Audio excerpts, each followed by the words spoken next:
Bonjour peuple de Dieu, bonjour ou bonsoir, cela dépend de l'heure à laquelle vous êtes en train de nous suivre. Nous sommes dans notre rendez-vous que nous avions promis depuis le mercredi qu'aujourd'hui vendredi nous serons là dans notre culte en direct. Que avant toute chose, que la grâce, la miséricorde et la paix vous soient données de la part de notre Père, de la part de notre Seigneur Jésus-Christ, vous tous qui nous suivez, que Dieu vous bénisse abondamment. Nous sommes en direct, nous demandons de partager l'information, de se manifester, d'être partout où vous êtes, vous qui êtes en train de nous suivre, demandez aux amis, aux frères et sœurs d'être connectés, en sorte que cette exhortation, que notre culte soit suivie par plusieurs personnes, que le Tout-Puissant vous bénisse abondamment. Alors avant toute chose, je m'irai prier, tendre Père, dans le nom de Jésus, je te rends multiples actions de grâce pour ce temps que tu nous accordes, le temps de partager ta parole, le temps de ces cultes que nous allons faire. Devant toi, nous recommandons ce temps, nous recommandons toutes choses, que toutes choses soient pour la gloire de ton nom, que toutes choses soient sous la direction du Saint-Esprit. Bénis tous ceux-là qui vont nous suivre, bénis tous ceux-là qui nous suivront. Dans le nom de Jésus, nous avons ainsi prié avec action de grâce et nous disons Amen. Que Dieu vous bénisse abondamment. Depuis le mercredi passé, j'ai commencé à aborder un thème qui est très important. Je tentais de parler sur la défaillance de la foi. Voilà le sous-thème ou le thème que je suis en train de parler.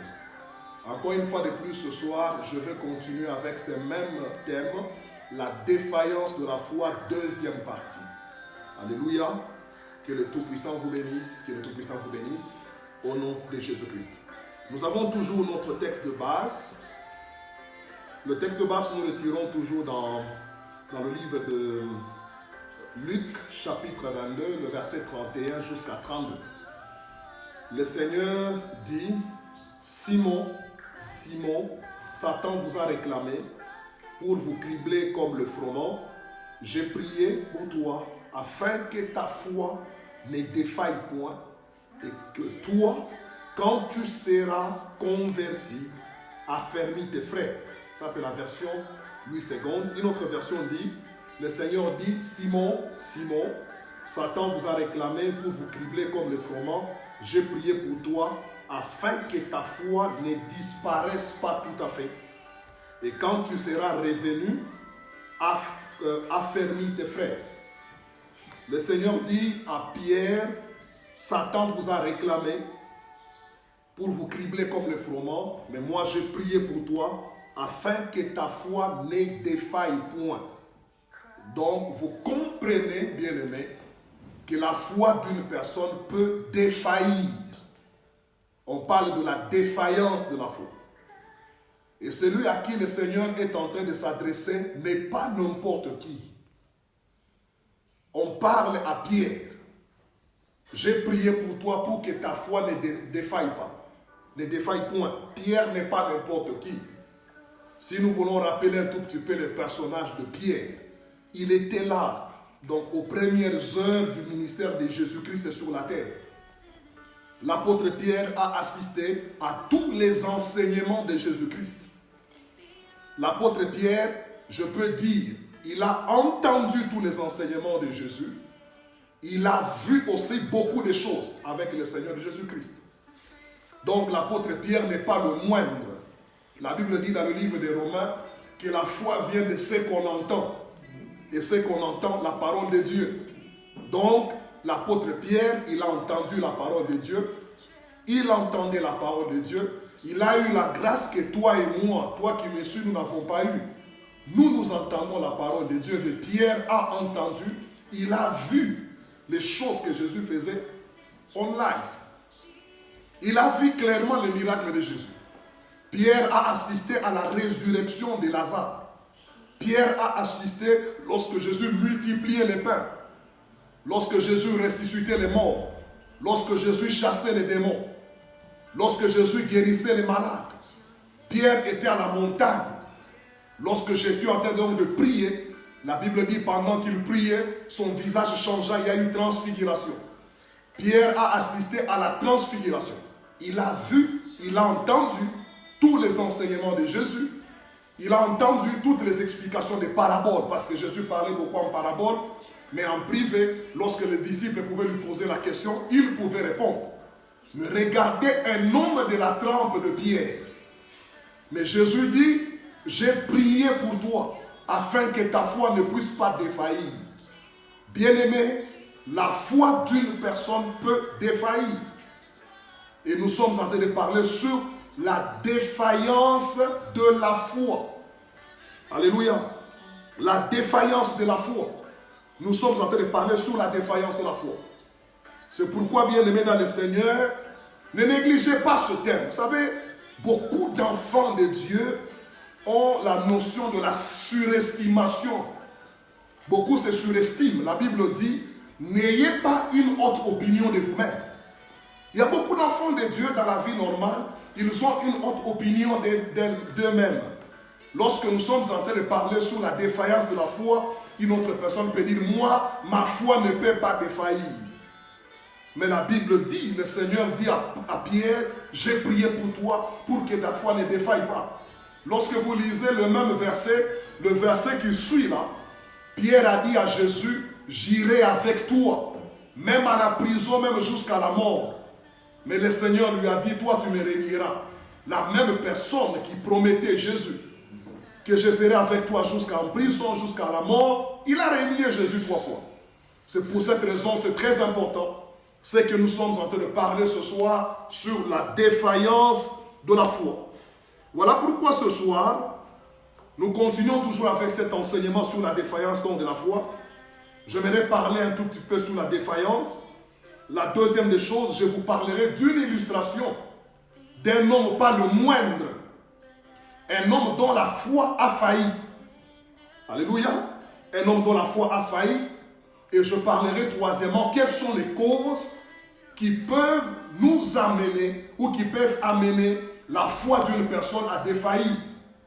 Et enfin, quatrièmement, je parlerai au peuple de Dieu, qu'est-ce qu'il faut faire lorsque ta foi a failli, lorsque ta foi est en défaillance. Alléluia. Simon, j'ai prié pour toi afin que ta foi ne défaille point. J'ai prié pour toi pour que ta foi ne défaille point. Alléluia. La foi de Pierre a dû bénéficier de la prière de Jésus afin qu'elle ne défaille point. C'est quoi la défaillance? Depuis le mercredi passé, on a parlé sur la défaillance. La défaillance, c'est l'absence. C'est l'absence de la foi. Quand nous parlons de la défaillance, nous voyons l'absence de la foi. Quand nous parlons de la défaillance est aussi l'insuffisance. Là où il y a défaillance, dans un autre sens, nous pouvons parler de l'insuffisance. L'insuffisance de la foi. La défaillance aussi, dans un certain sens, ça peut être l'affaiblissement de la foi. L'affaiblissement de la foi d'une personne. La défaillance aussi peut être la disparition de la foi. On peut même dire que la foi d'une personne est entrée dans le coma. Alléluia. J'ai prié pour toi afin que ta foi ne défaille pas. Bien-aimé, écoutez-moi très bien, toi qui me suis et toi qui es en train de me suivre pendant ce temps. En période de temps difficiles, quand il y a des situations difficiles, la plus grande crise n'est pas la crise de la prière, c'est la crise de la foi.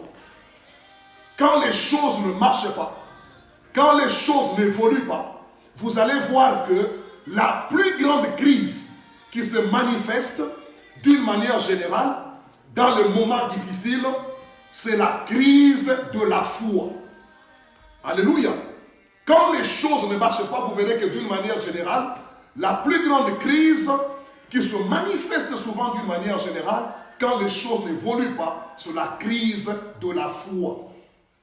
Point de besoin de vous rappeler, la Bible dit, le Seigneur pose la question, lorsque le Fils de l'homme reviendra, trouvera-t-il la foi sur la terre? C'est une question.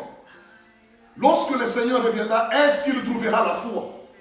Si le Seigneur a posé cette question, c'est que dans les derniers jours, l'une des plus grandes crises que le monde va traverser, c'est la crise de la foi. Nous allons assister à la crise de la foi. Alléluia.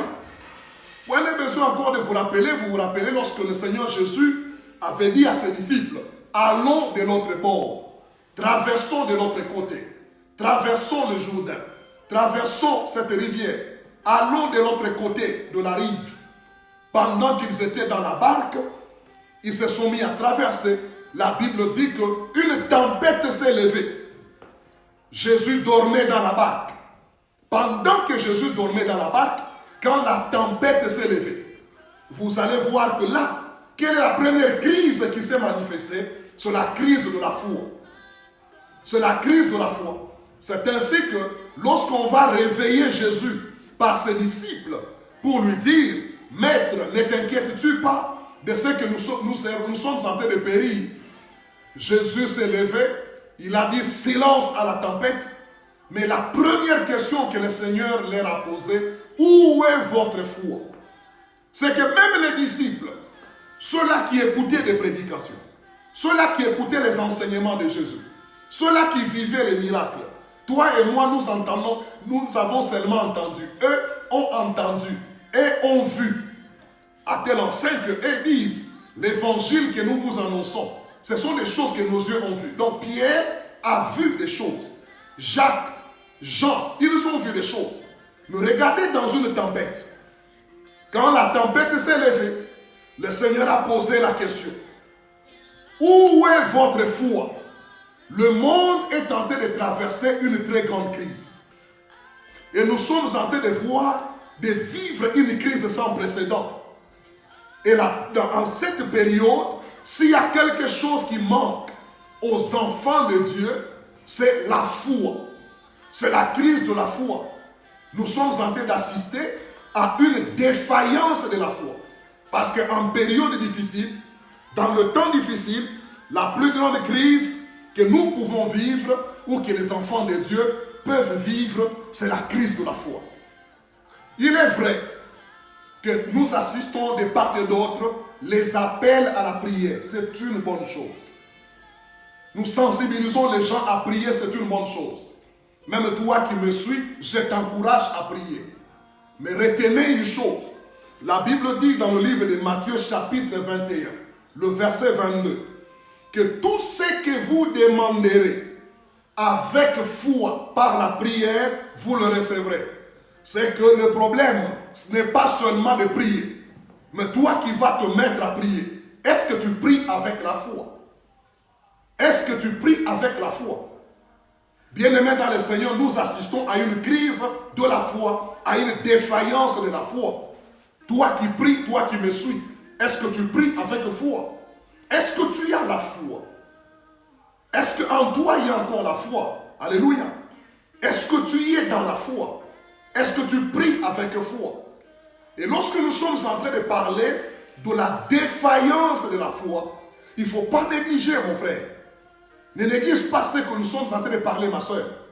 J'aimerais te donner une petite illustration. Pas la moindre. Ce n'est pas n'importe qui que nous voulons parler. Je vais prendre un premier personnage. Je vais prendre la personne de Jean-Baptiste. La Bible dit, parlant de Jean-Baptiste. La Bible dit dans le livre de Matthieu chapitre 11, lorsque vous lisez les versets 2 jusqu'au verset 3, Jean-Baptiste est en prison. Il se trouve enfermé. Jean-Baptiste, la Bible dit maintenant, dans Matthieu 11, 2 à 3, Jean ayant entendu parler des œuvres dans la prison, des œuvres du Christ, lui fit dire par ses disciples, es-tu celui qui doit venir ou devons-nous attendre un autre? Oh, très très étonnant. Laisse-moi d'abord te rappeler un tout petit peu la personne de Jean-Baptiste. Jean-Baptiste n'est pas n'importe qui. Il est l'un ou l'une des rares personnes dont la naissance a été prophétisée dans l'Ancien Testament. Il avait été dit qu'avant l'avènement de Jésus-Christ, avant l'avènement du Messie, il devait y avoir une voix qui devait crier dans le désert. Donc Jean-Baptiste, sa naissance, si l'avènement de Jésus a fait l'objet d'une prophétie dans l'Ancien Testament, je vous rappelle aussi que l'avènement de Jean-Baptiste a aussi fait l'avènement d'une prophétie. Deuxième chose sur Jean-Baptiste, Son père et sa mère, c'étaient des grands serviteurs de Dieu. Zacharie et Élisabeth, c'étaient des gens qui craignaient Dieu, qui marchaient avec Dieu. Et l'avènement, l'ange qui a annoncé la naissance de Jésus-Christ, c'est le même ange qui annonce la naissance de Jésus-Christ. L'ange qui a annoncé la naissance de Jésus-Christ, c'est le même ange qui annonce la naissance de Jean-Baptiste. Alléluia. C'est pour vous dire que Jean-Baptiste n'est pas n'importe qui. L'ange qui annonce la naissance de Jésus, c'est le même ange qui annonce la naissance de Jean-Baptiste. Depuis le ventre de sa mère, la Bible déclare que Jean-Baptiste était rempli du Saint-Esprit. Un homme rempli dès le ventre de sa mère du Saint-Esprit. Le nom même de Jean, c'est l'ange qui a dit à ses parents que lorsque Jean va naître, lorsque vous aurez un enfant, lorsque cet enfant naîtra, vous lui donnerez le nom de Jean. Et l'ange dit aux parents de Jean-Baptiste que l'enfant Jean-Baptiste sera grand devant le Seigneur.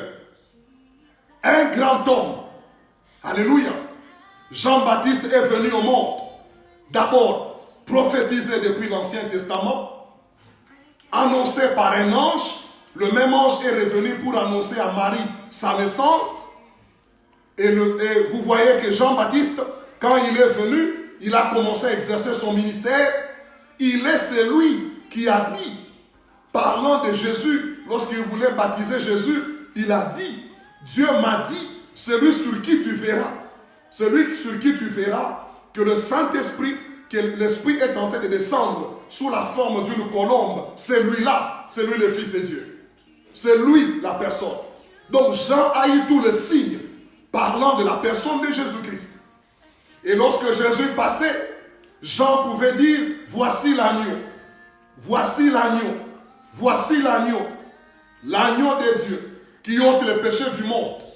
Donc Jean n'était pas n'importe qui. Mais la Bible nous dit, lorsque Jean est en prison, la même personne est maintenant emprisonnée. Il est en prison. Bien-aimé dans le Seigneur, la foi de Jean-Baptiste a défailli en prison. Il commence à douter si Jésus est le Messie. Il commence à douter. Lui qui était rempli du Saint-Esprit. Lui qui avait baptisé Jésus. Lui qui a baptisé Jésus dans les eaux profondes. Lui qui a présenté Jésus comme l'agneau de Dieu qui ôte les péchés du monde. Mais voilà qu'il est en prison, sa foi a défailli. Bien-aimé, si un homme de la trempe de Jean-Baptiste, sa foi a défailli parce qu'il se retrouve en prison, c'est pour vous dire, la foi d'une personne peut défaillir. La foi d'une personne peut défaillir. Cela ne dépend pas de titres. Jésus a rendu témoignage de Jean-Baptiste que de tous les hommes nés d'une femme, il n'y a pas un plus grand que lui. Donc cela ne dépend pas de titres, cela ne dépend pas du nombre des années que tu as mis dans les choses de Dieu, cela ne dépend pas de ta fonction, mais cela ne dépend pas de ce que tu es. Regardez Jean-Baptiste en prison, il commence à douter. Es-tu le Messie ou il faut qu'on envoie quelqu'un d'autre? J'ose croire. C'est cette question. Je m'imagine que cette question ne pouvait pas venir de Jean. C'est lui qui a dit, Jésus, voici l'agneau de Dieu qui ôte les péchés du monde. C'est lui qui a dit, c'est lui sur qui, Dieu m'a dit, c'est lui sur qui l'Esprit se reposera sous forme d'une colombe. Mais comment expliquer que la même personne commence à douter? Bien-aimé, il y a des circonstances dans la vie qui peuvent amener la foi d'une personne dans sa défaillance. Et nous voyons Jean-Baptiste, un grand homme, un grand serviteur de Dieu. Nous voyons Jean, sa foi a défailli. Nous voyons Pierre. Le Seigneur dit, j'ai prié pour toi afin que ta foi ne défaille point. J'ai prié pour toi qui me suis, mon frère. J'ai prié pour toi qui me suis, ma soeur, maman, papa, serviteur, servante de Dieu, peuple de Dieu, partout où vous nous suivez. J'ai prié principalement pour ta foi. La foi de Jean-Baptiste a défailli. Malgré toutes les qualités de Jean-Baptiste, malgré tous les soubassements de Jean-Baptiste, malgré tous les backgrounds de Jean-Baptiste, malgré la base qu'avait Jean-Baptiste, malgré ses origines, malgré son titre, prophète, malgré ce qu'il était, malgré tout ce qu'il était, mais devant la circonstance de la prison, nous voyons que la foi de Jean-Baptiste a défailli. Et là, je peux ouvrir maintenant le deuxième point de mon message. Quels sont les événements qui peuvent amener quelqu'un, vous voyez quelqu'un qui prie, vous voyez quelqu'un qui est serviteur de Dieu, mais sa foi a défailli. Je crois que nous pouvons prendre le cas de Jean-Baptiste. Quel est l'événement qui a amené Jean-Baptiste à la défaillance de sa foi? La prison. Alléluia. La prison. Jean en prison. Et lorsque vous essayez de voir maintenant, le monde est en prison. Le confinement que nous sommes en train de voir, c'est une sorte de prison. Les écoliers sont en prison. Les étudiants sont en prison. Les travailleurs, nous sommes. Le confinement, c'est une sorte de prison. Tout le monde entier est en prison. L'Afrique en prison, l'Europe en prison, les États-Unis en prison, l'Amérique en prison, l'Océanie en prison. Le confinement, c'est une sorte de prison. Les gens ne sortent pas. Jean-Baptiste était dans une sorte de confinement. Il était en prison. Et à cause de cette prison-là, il se retrouve. Lui qui était dehors, lui qui était en mouvement, c'est que nous sommes en train de vivre maintenant dans le monde. C'est une chose qui est en train de plonger beaucoup de gens. Ça plonge la foi de plusieurs enfants de Dieu. Alléluia. Ça plonge la foi des enfants de Dieu. Jean-Baptiste en prison, il commence à douter. Je ne sais pas toi qui me suis, de partout où tu es en train de me suivre. Je ne connais pas la situation dans laquelle tu es en train de traverser. Mais laissez-moi vous dire, lorsqu'on parle de la prison, lorsque quelqu'un est en prison, lorsque les choses bloquent, lorsqu'il y a un blocage, la situation de prison, c'est une situation de blocage. À chaque fois qu'un homme est confiné, à chaque fois qu'un homme est isolé, à chaque fois qu'un homme est privé de mouvement, souvent, ça dérange, ça affecte. Pas plus tard qu'aujourd'hui, j'ai eu parmi mes enfants d'autres qui me posaient des questions, ils s'inquiétaient.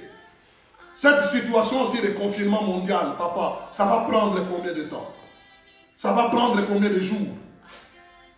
Ça va prendre combien de jours? Le monde avec ce rythme ici, ça va prendre combien de jours? Et à ce jour ici, il n'y a aucun scientifique, il n'y a aucun homme d'État, il n'y a aucun homme politique, il n'y a aucun médecin, il n'y a aucun infirmier, il n'y a aucun professeur qui peut vous dire que le confinement dans lequel le monde est plongé aujourd'hui, la prison dans laquelle le monde se retrouve aujourd'hui, que ça va se terminer dans une semaine, dans 2 semaines, dans 3 semaines, dans 4 semaines. Donc nous sommes dans une situation là où nous retrouvons aujourd'hui. Et cet état de choses peut voler, peut amener la foi de beaucoup d'enfants de Dieu dans sa défaillance. Je m'aimerais t'encourager. Toi qui es en France, toi qui es à Kinshasa, toi qui es en Afrique du Sud, toi qui es aux États-Unis, en plein confinement, toi qui es dans n'importe quel coin du monde, là où tu me suis, vous vous retrouvez dans une sorte de prison, vous voyez que tout s'arrête, tout est fermé, tout est bloqué. Bien-aimé, je voudrais t'encourager que ta foi ne défaille point au nom de Jésus-Christ. Je le répète encore, que ta foi ne défaille point au nom de Jésus. La situation de prison peut amener la foi d'une personne à sa défaillance. Nous avons vu le cas de Jean-Baptiste, dont la foi a failli, dont la foi a manqué. Je ne sais pas à qui je parle ce soir. Je ne sais pas toi qui me suis. Tu me suis dans quel état? Tu me suis dans quelle situation? Quelle est ta situation? La situation que tu vis. Tu es malade, c'est une prison. Les choses bloquent. dans n'importe quelle situation de ta vie où tu sens que les choses bloquent. Là où il y a blocage, là où il y a prison, là où il y a confinement, là où la personne est isolée, là où la personne est complètement bloquée, souvent ça enlève la foi. La vie chrétienne n'est pas seulement des déclarations. Si un homme de la trempe de Jean-Baptiste est arrivé à un point où il doute de Jésus, lui qui parlait, lui qui était censé préparer le terrain de Jésus, préparer le terrain à Jésus, annoncer Jésus, mais il est en prison, il commence à douter. Ce qui lui arrive, ça peut arriver, ça peut m'arriver. Ne dites pas non, ça ne me concerne pas. Moi, ma foi ne peut pas défaillir. Jésus a dit, Pierre, j'ai prié pour toi. La foi de Pierre a failli défaillir, n'eût été la prière de Jésus. Et vous verrez que après qu'il ait dit que je serai avec toi jusqu'à la mort, même jusqu'en prison, mais il a renié Jésus.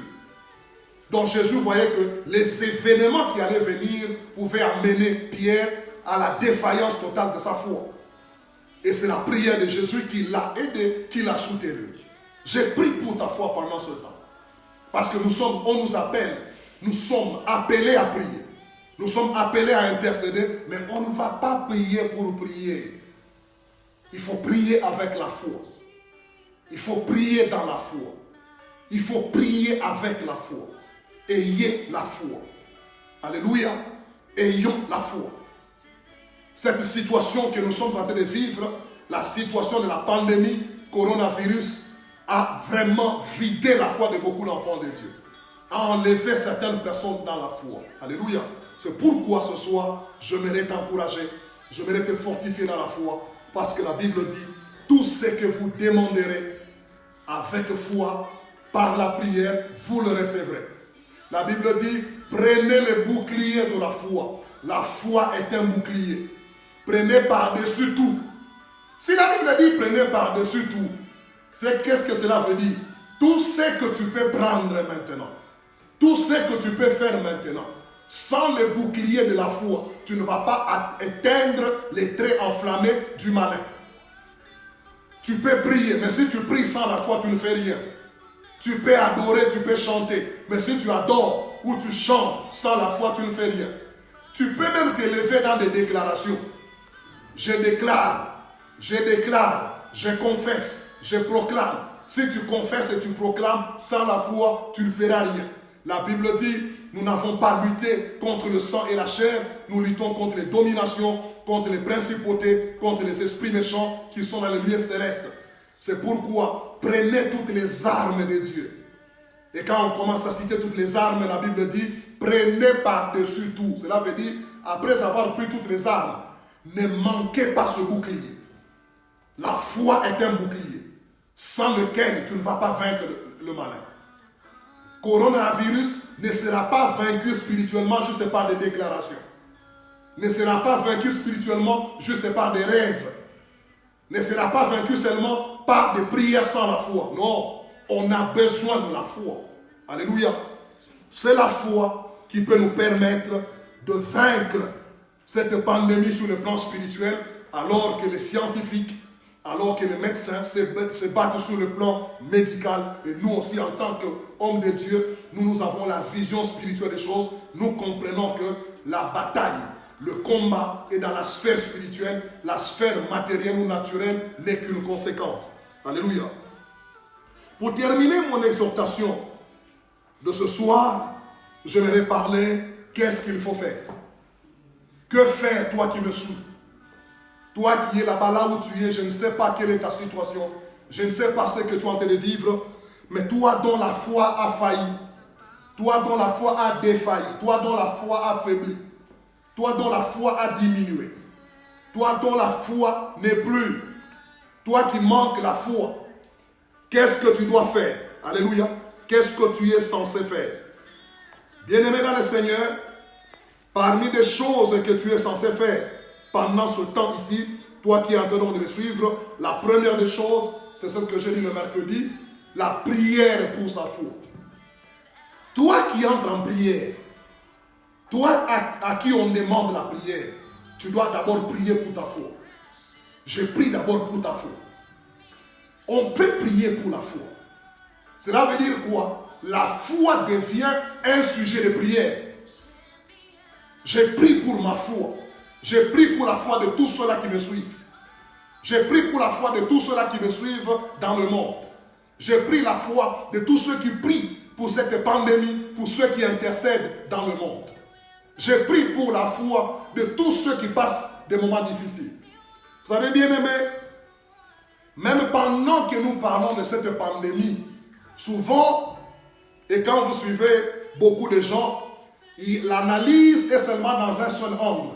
Nous ne voyons que des gens qui ne sont pas contaminés.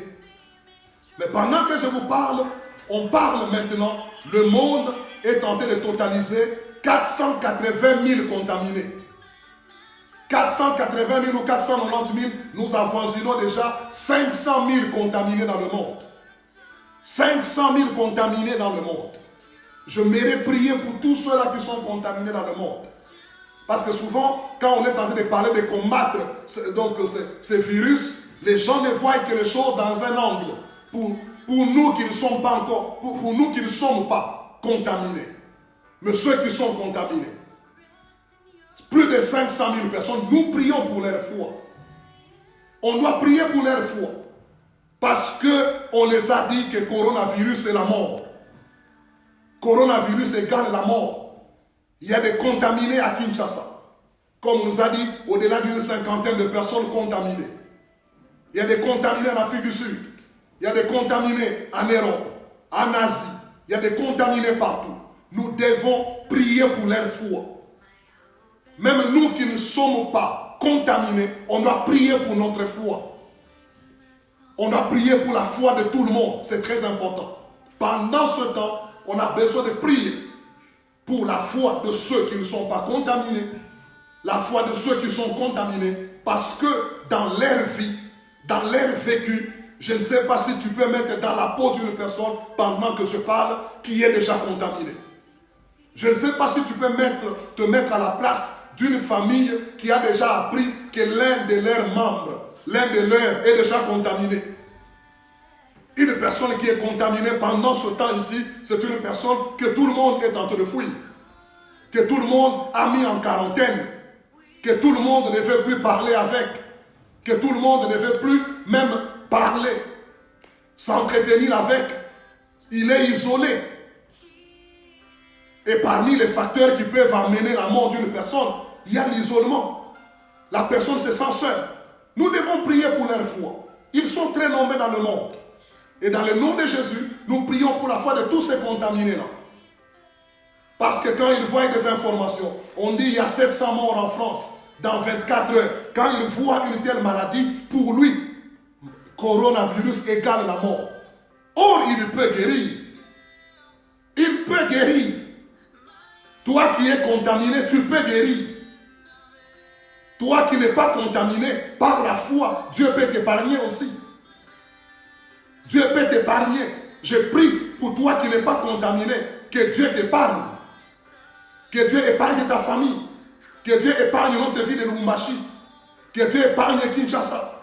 Que Dieu épargne le Congo. Que Dieu épargne l'Afrique. Toi qui es contaminé, Dieu peut te guérir. Dieu peut te guérir. La guérison est certaine dans le nom de Jésus. Il peut te guérir. Donc pendant ce temps ici, bien-aimé, nous devons prier pour la foi des uns et des autres. Jésus a prié pour la foi de Pierre. Toi aussi, toi qui es en train de prier, parce que quand les gens veulent seulement se retirer, l'homme veut seulement se retirer pour seulement un camp, ceux qui ne sont pas malades. Et rarement vous allez voir dans les interventions de plusieurs, on fait même allusion à ceux qui sont malades. Mais ce sont des gens, des membres de famille. Ce sont nos frères. Ce sont nos sœurs. Ce sont nos parents. Ce sont nos frères, nos aînés. Mais qui passent des moments difficiles. Parce que pendant ce temps ici, se trouver dans une position de contamination, même sur le plan psychologique, ça dérange. Ça te coupe du reste du monde. Qui va voler à leur secours? C'est la foi. C'est la foi. Et cette foi, c'est que j'aime de la foi, c'est que la foi peut agir dans tout le sens, même à distance. Souvenez-vous de ce centenier qui avait un serviteur malade, mais dont la foi avait guéri le malade. Je prie dans le nom de Jésus que tous ceux qui sont malades dans le monde, contaminés dans le monde, contaminés dans mon pays, contaminés en Afrique, en Europe, en Asie, en Amérique, par la foi, vous pouvez être guéris. Soyez guéris au nom de Jésus. Et vous qui n'êtes pas contaminés, que la même foi vous protège, que la même foi vous garde. Parce que la Bible dit, tout ce que vous demanderez par la foi, avec foi par la prière, vous le recevrez. Moi, je demande dans ma prière, pour toi qui me suis maintenant, toi qui es contaminé, toi qui es malade, je prie que tu sois guéri. Toi qui n'es pas malade, toi qui n'es pas contaminé, je demande avec foi dans ma prière que Dieu te garde, que tu ne sois pas contaminé. Écoutez bien aimés, on nous a imposé, on nous a recommandé un certain nombre de mesures hygiéniques à prendre, à observer. C'est très important. C'est très capital. Mais écoutez-moi, j'aimerais dire une chose. Toutes ces mesures-là sont nécessaires, mais elles ne sont pas suffisantes pour garantir à quelqu'un que, parce que tu les as observées, le 100% n'existe pas. On nous montre en Europe, on nous montre en France, on nous montre en Amérique des médecins qui observent les mêmes règles, mais qui se retrouvent contaminés. Donc, c'est nécessaire, mais ce n'est pas suffisant. Qu'est-ce qui est suffisant? C'est Dieu. J'ai pris pour toi, observe ces règles, mais mets en tête une chose, que tout ce qu'un homme peut faire peut être nécessaire, mais pas suffisant. Ce qui est suffisant, c'est Dieu. Si un médecin, lui-même qui te recommande les mêmes règles, lui-même qui porte les gants, lui-même qui porte les masques, mais il est contaminé, il meurt, à combien plus forte raison, c'est lui qui le traite. Donc toi qui n'es pas contaminé, toi qui n'es pas malade, qui n'es pas frappé par ce virus, dans le nom de Jésus, je prie pour toi que la foi te garde et te protège. Que la foi protège par la foi, par cette prière, que ça protège ta famille, ça protège notre pays, ça protège le monde. Et ce que j'aime, c'est que la foi agit dans les deux sens. Et pour ceux qui sont malades, ils ont besoin de la foi. Ceux qui ne sont pas malades, ils ont aussi besoin de la foi. Pendant ce temps, on a besoin de prier pour la foi. Bien-aimés dans le Seigneur, on a besoin de se mettre sous la peau des autres. Quand toi tu es bien, quand toi tu respires bien, sache que quelque part, il y a quelqu'un qui ne respire pas. Il y a quelqu'un qui ne respire pas. Si dans des pays très avancés, malgré le progrès scientifique, le progrès dans le domaine de la médecine, mais on enregistre beaucoup de morts. Bien-aimés dans le Seigneur, je comprends une chose, que devant cette pandémie, il n'y a que notre foi. Nous devons nous lever, nous devons saisir le bouclier de la foi. Je vais demander à tout celui qui me suit, saisis le bouclier de la foi. Dites Amen, toi qui me suis, et que c'est là que Dieu soit avec toi au nom de Jésus. Première chose, on doit prier pour la foi. Deuxième chose, on doit sélectionner. Nous sommes dans un temps, il faut procéder par la loi ou le principe de la sélection. Quelle sélection? On doit sélectionner ce que nous entendons. Laissez-moi vous donner un exemple. Vous allez voir que faites très attention à ce que vous suivez. À cette heure et à ce jour, ce sont des statistiques. Les statistiques, ce sont des estimations. Ce ne sont pas des nombres, nous sommes dans le monde des estimations. En termes des estimations, présentement dans le monde, nous avoisinons à peu près 490 000 personnes contaminées de la pandémie ou du virus, du coronavirus.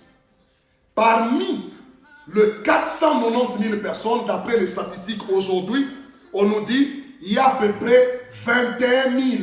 Nous avoisinons à peu près 22 000 morts. Cette maladie a tué à peu près 22 000 personnes. Si nous mettons plus ou moins 22 000 personnes. Mais parmi les 22 000 personnes, d'après les statistiques, il y a à peu près 115 000 personnes guéries. Mais mettez-vous devant la télévision, on ne parle jamais de guéris. On ne vous donne jamais le nombre de gens qui sont guéris. On vous dit seulement le nombre de contaminés et le nombre de gens qui sont morts. Mettez-vous devant France 24. Mettez-vous devant des grandes chaînes. Vous verrez que l'information est orientée seulement dans un sens. Et cette orientation, les gens maintenant, pour eux, dès qu'il y a coronavirus, c'est seulement la mort. C'est vrai que cette orientation vise à sensibiliser le peuple de Dieu pour ne pas prendre, ou le monde, ou le peuple du monde, à ne pas prendre cela à la légère. Mais il faut aussi parler aussi du nombre de guéris, pour montrer qu'il n'y a pas que les gens qui meurent, mais il y a des gens aussi qui guérissent. C'est pourquoi je m'adresse à toi qui es malade de cette pandémie. Tu peux aussi guérir. Jésus peut te guérir. C'est pourquoi nous devons sélectionner ce que nous entendons. Parce que ce que nous entendons peut nous donner la foi. Ce que nous entendons peut nous donner la peur, peut nous donner le doute, peut nous donner la panique. Le monde panique. Les gens paniquent. Alléluia. Sélectionne ce que tu entends. Ça, c'est le temps d'écouter la parole de Dieu. On ne te demande pas de négliger l'information. Une personne normale doit être cultivée, doit savoir où va le monde, quelles sont les informations que nous avons, mais au-delà de ce que nous entendons, soyons connectés à la parole de Dieu. Voilà pourquoi le Seigneur nous a mis à cœur de vous parler. Je te parle, toi qui me suis. Sois connecté. Que Dieu te guérisse dans le nom de Jésus. Jésus guérit toute maladie. Il n'y a pas une maladie que Jésus ne peut pas guérir. Et cette pandémie, nous nous levons en prière, nous l'arrêtons au nom de Jésus-Christ. Nous l'arrêtons au nom de Jésus-Christ. Nous l'arrêtons au nom de Jésus-Christ. Et nous prions pour tous ceux qui sont malades, soyez guéris au nom de Jésus. J'aimerais que toi qui me suis, là où tu es, que tu dises Amen très fort à cette parole, à cette déclaration. Nous arrêtons cela au nom de Jésus-Christ. Que les malades soient guéris au nom de Jésus. Donc nous orientons, nous disons que ce temps ici, c'est le temps aussi de la sélection. C'est le temps de la sélection. La sélection de quoi? De ce qu'on entend, de ce qu'on voit. C'est pourquoi la Bible dit dans Colossiens, chapitre 3, le verset 15, que la parole de Christ habite abondamment parmi vous. Ça, c'est le temps où la parole de Dieu doit habiter en abondance parmi nous. Vous savez, quand vous êtes dans l'abondance de la parole, la foi augmente. Mais quand vous êtes déconnecté de la parole, la foi va diminuer. La foi va disparaître. Alléluia. La Bible dit, entretenez-vous par des psaumes, par des cantiques. C'est un temps d'écouter la parole. C'est un temps de prier aussi. C'est un temps de méditer la parole, de passer beaucoup de temps. Voilà l'exhortation que le Seigneur m'a mis à cœur de partager avec les enfants de Dieu. Que le Seigneur vous bénisse, que sa grâce soit avec vous, que sa miséricorde vous accompagne, que sa miséricorde vous touche partout où vous êtes, dans le nom puissant de Jésus-Christ. J'aimerais, avant de donner juste une petite annonce pour le dimanche, j'aimerais d'abord terminer par la prière. J'aimerais, toi qui es avec moi, toi qui me suis, j'aimerais que nous puissions avoir le même état d'esprit. Dans le même état d'esprit, je lève mes mains, comme toi si tu peux lever tes mains là où tu es, que tu lèves tes mains. Nous voulons prier. Nous voulons d'abord prier pour la foi. Première partie, la foi de tous ceux qui sont contaminés dans le monde. Dans nos programmes, dans beaucoup de choses, on ne pense pas à eux. Et quand on parle de la protection, nous ne voyons que ceux qui ne sont pas contaminés. Nous voulons prier pour la foi des gens qui sont contaminés, des gens qui luttent avec la vie et la mort pendant que je parle à Kinshasa, en Afrique du Sud, au Sénégal, parce que ça touche tout le monde, en Chine, en Europe, en France, aux États-Unis, au Canada. Cette pandémie, ce virus touche toute la planète. Nous voulons prier pour leur foi. Nous voulons prier pour que cette maladie ne les conduise pas à la mort. Tendre Père, dans le nom de Jésus, le centenier romain avait un serviteur malade. La foi du centenier a guéri les serviteurs du centenier. J'aimerais utiliser la foi de tous les frères et sœurs qui sont éparpillés partout dans le monde. J'aimerais que nous soyons unis dans notre foi pour prier pour toutes les personnes qui sont contaminées par cette pandémie. Je prie pour toi qui es malade, toi qui es dans un lit d'hôpital maintenant, Tu es contaminé. Non seulement pas contaminé, mais tu es malade. Nous prions pour tous les malades. Toi qui es malade et qui me suis maintenant. Je suis en train de prier pour toi. Je prie pour ta foi. Je sais qu'il y a des gens qui passent des moments difficiles. D'autres sont hyper tendus. D'autres, Seigneur, ont des problèmes des reins, ont des problèmes, Seigneur, des tensions, des problèmes de cœur, des problèmes de cerveau. Il y a pendant ce temps ici, le monde entier, toute la médecine du monde est seulement focalisée pour combattre une seule maladie, le coronavirus. Mais pendant ce temps, il y a des malades qui sont dans les hôpitaux. Il y en a d'autres maintenant, on ne fait plus qu'à deux. Nous prions pour eux. Nous prions pour tous les malades. Tous ceux qui sont malades. Même toi qui es maintenant, pendant que je parle, qui est malade dans un lit d'hôpital. Tu es malade à la maison. Je suis en train de prier pour toi. Je prie pour ta foi. Je prie pour ta foi dans le nom de Jésus. Et je parle à ton esprit. Toi qui es malade, dans le nom de Jésus, je prie pour toi. Jésus te guérira. Sois guéri de ta maladie. Sors du lit d'hôpital. Toi qui es malade dans une chambre maintenant, sors de cette maladie. Sois guéri dans le nom de Jésus. Sois guéri au nom de Jésus. Je dis sois guéri au nom de Jésus. Je prie pour tous les contaminés qui sont à Kinshasa, qui sont partout dans le monde. Je lève ma voix, je lève ma prière vers eux, Seigneur. Je prie pour eux, je prie pour leur foi, je prie pour leur guérison. Soyez guéris au nom de Jésus. Soyez guéris au nom de Jésus. Sois guéri au nom de Jésus. Soyez guéris au nom de Jésus. Soyez guéris au nom de Jésus. Quel que soit le nom de la maladie, je prie pour toi que la grâce, la miséricorde et la paix te soient données de la part de Dieu le Père, de la part de Jésus-Christ, notre Seigneur et Sauveur. Et cela au nom puissant de Jésus. La deuxième partie de ma prière, je prie pour tous ceux qui ne sont pas malades. Mais cette pandémie est une crise qui frappe à la porte de tout le monde. Dans le nom de Jésus, Seigneur, je prie que tu les protèges. Que tu protèges, Papa, contre la contamination. Que cette contamination, nous arrêtons spirituellement la propagation. Nous arrêtons spirituellement, Papa, la propagation, Seigneur, de ce virus dans notre pays, dans notre ville de Lubumbashi, dans notre pays, le Congo, en Afrique, en Europe, en Asie, en Amérique, en Océanie. Nous prions, Papa, pour tous ceux qui sont en bonne santé, mais qui sont menacés par cette pandémie. Nous prions pour la protection.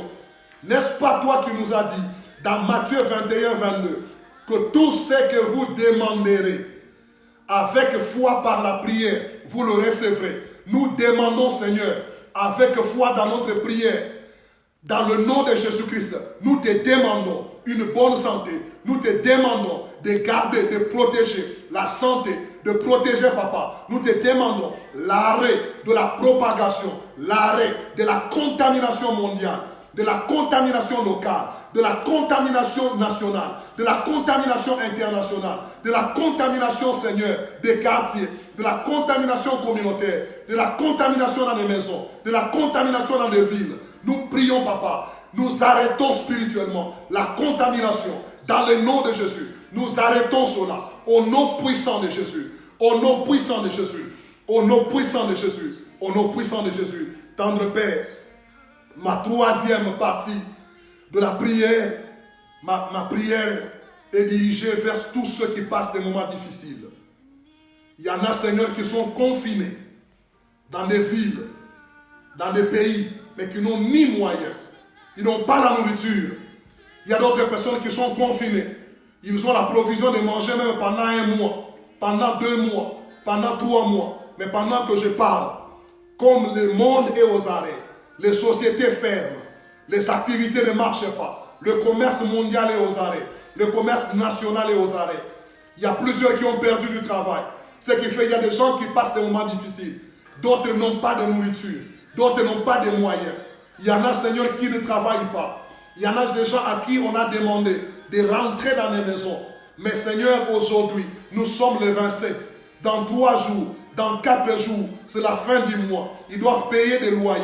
Ils doivent payer la nourriture. Papa, je prie pour eux. Tu m'as dit dans ta parole, dans le livre de Hébreux chapitre 4, le verset 16, approchez-vous avec assurance du trône de la grâce pour obtenir miséricorde et de trouver grâce afin d'être secouru dans vos besoins. Je présente les besoins des frères et sœurs qui passent des moments difficiles. J'implore au devant de ton trône la grâce, la miséricorde pour qu'ils soient soutenus dans leurs besoins. Que ceux qui manquent la nourriture, que par ta grâce, par ta miséricorde, que tu leur donnes la nourriture. Que ceux qui manquent les loyers, par la grâce et par la miséricorde, que tu leur donnes. J'anticipe, papa. Je sais que cette pandémie passera. Je prie maintenant, Seigneur, pour l'économie. Je prie pour le travail. Je prie pour la vie, pour que la vie soit normale. Je prie au nom de Jésus. Merci, Seigneur, de ce temps merveilleux que tu nous as accordé d'être dans ta présence. Dans le nom de Jésus,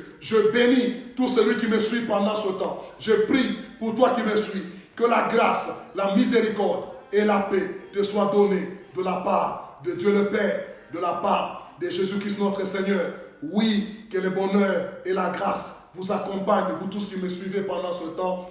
Au nom puissant de Jésus, que Dieu vous bénisse abondamment. Shalom, shalom. C'est votre serviteur, l'apôtre Ngali Mouledi, qui vous a exhorté. Je vous fixe rendez-vous le dimanche. Nous serons là pour notre culte à partir de 11h. Nous aurons notre culte en live. Je te demande d'être connecté. Soyez prêts. Et en attendant, je vous demande dans le nom de Jésus de marcher, d'avoir tout dans la même pensée, la même direction, la même orientation. Priez pour la foi. Prie pour ta foi afin que ta foi ne défaille pas. Je termine en disant dans le nom de Jésus, toi qui me suis, que ta foi ne défaille point. Bye bye. Que le Seigneur vous bénisse au nom de Jésus-Christ notre Seigneur et Sauveur.